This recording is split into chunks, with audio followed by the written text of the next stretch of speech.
Muy buenas noches. Salió la noticia que todo Colombia estaba esperando. El presidente de la República acaba de desautorizar la consulta del Frente Amplio. En un tuit que dice: no me pongan en estas, amigos, yo no voy a votar la consulta, voy a votar por cambiar el Congreso que hace las leyes. En primera vuelta volveré a votar, dice el presidente. Esto a raíz de las expresiones que hace Roy, que daba a entender para cazar incautos que él era el candidato del presidente Gustavo Petro. Acaba Petro de desautorizar con contundencia a Roy. En el día de hoy estuvo el señor Iván Cepeda en la capital del Magdalena. Él inicia su discurso, o sea, resaltando la labor, lo dijo sin nombre, pero resalta la labor del señor Caicedo, en donde dice que ha enfrentado las mafias políticas del departamento. Escuchen lo que dice el candidato.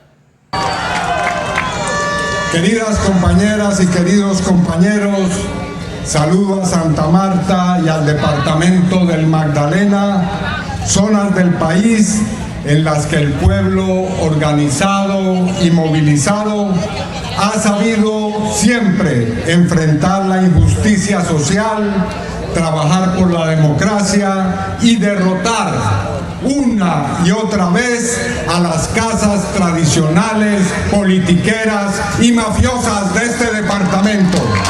A continuación de su discurso, Cepeda enfatiza de que todas las encuestas lo favorecen contundentemente. Eso es un mensaje claro a Roy Barrera, porque Roy Barrera se imagina con el Roy Barrera no ha crecido más del 1.5%, se imagina que sacando a Cepeda de la consulta y entrándole a la consulta, Cepeda va a adherir a él, y eso es imposible. Escuchen lo que dice el candidato a la presidencia, Iván Cepeda. En todas las encuestas que se han practicado hasta el día de hoy, figuro como el candidato que tiene la mayor intención de voto en primera y segunda vuelta.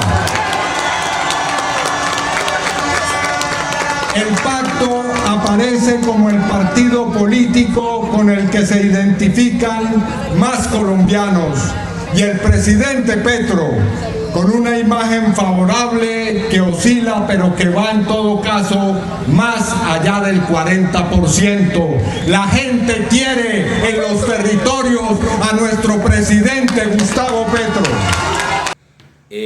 A continuación, el candidato presidencial Cepeda hace un recorrido corrupto del Consejo Nacional Electoral y lo asocia con los clanes políticos y los matriarcados que hay en las regiones, especialmente en el Cesar hay matriarcado, en el Magdalena también hay matriarcado. Entonces, ¿qué pasa? En el Consejo Electoral ponen a los señores de acá de las regiones allá para que hagan. Entonces, asocia la corrupción del Consejo de Estado, la degradación. Es la política del oportunismo. Asocia la degradación del Consejo Nacional Electoral con el tema puntual de las regiones, porque la mayoría de corruptos van de las regiones. En el departamento del Cesar no es, ¿cómo te diré? O sea, el departamento del Cesar no se excusa de eso, porque es un departamento totalmente degradado y corrompido en su clase política. Así lo haré cuando sea presidente. Impulsaré una verdadera reforma a la política que la vuelva democrática y transparente en Colombia. Pero no nos engañemos, el Consejo Nacional Electoral no es sino una pieza de un complicado mecanismo, no es de ninguna manera una anomalía aislada. Es apenas una de las tantas expresiones de la degradación y la descomposición de la política tradicional en Colombia. Esa es la política de los clanes mafiosos que han gobernado durante décadas extensas regiones del país. De las casas nepotistas con patriarcas y matriarcas que convierten los departamentos y municipios en su botín de corrupción y en feudos electorales, de una cultura del poder que se hereda y no de un poder legítimamente democrático. Es también la política de quienes llegan al Congreso de la República torciendo la voluntad popular y cuando son llevados ante la justicia reparten sus curules entre esposas o esposos, hijos e hijas, hermanos y hermanas, como si el Estado fuera una herencia familiar. En esta parte de su discurso está hablando de los políticos que le venden el alma al diablo.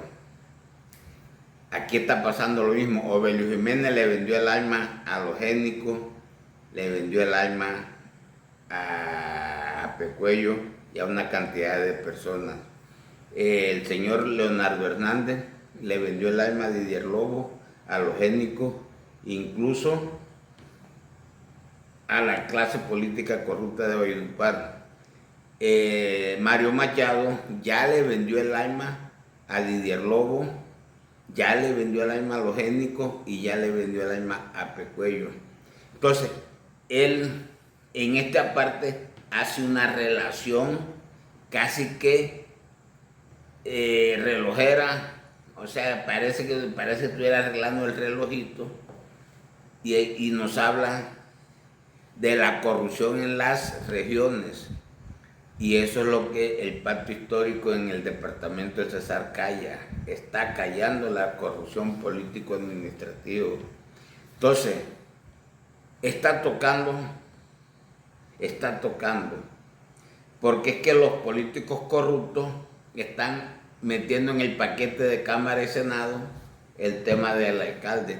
Y ya ellos tienen el alcalde, ya los candidatos y los alcaldes que han pasado por el municipio de La Javibirico, le han vendido el alma al diablo. Entonces, esa es una manera de corrupción político-administrativa que todo el mundo calla.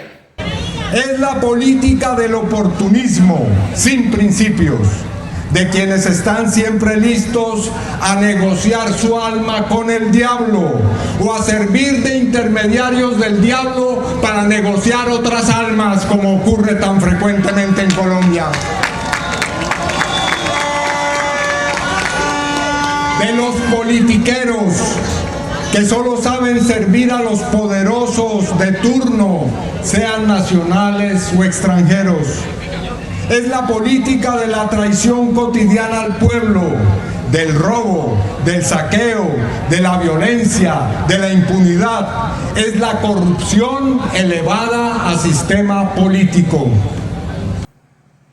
En esta parte de su discurso dice el candidato que la forma de hacer la política en la región y en los departamentos es de las mayores desgracias. ¿Por qué es de las mayores desgracias? Porque al pueblo lo llevan de generación en generación a la pobreza, llevan el pueblo a la miseria. Hoy en día el departamento de Cesar está entre los 5 departamentos más pobres monetariamente, padeciendo hambre de Colombia. Entonces, el candidato eleva esa forma de hacer política que tenemos aquí en la costa, especialmente del Departamento Social y especialmente en las aguas de Ibirico, dice que su gobierno va a ser radical en ese sentido, va a ser radical en su gobierno, los va a combatir como lo que son criminales. Esa forma de hacer política es una de las mayores desgracias entre tantas que padece el pueblo colombiano.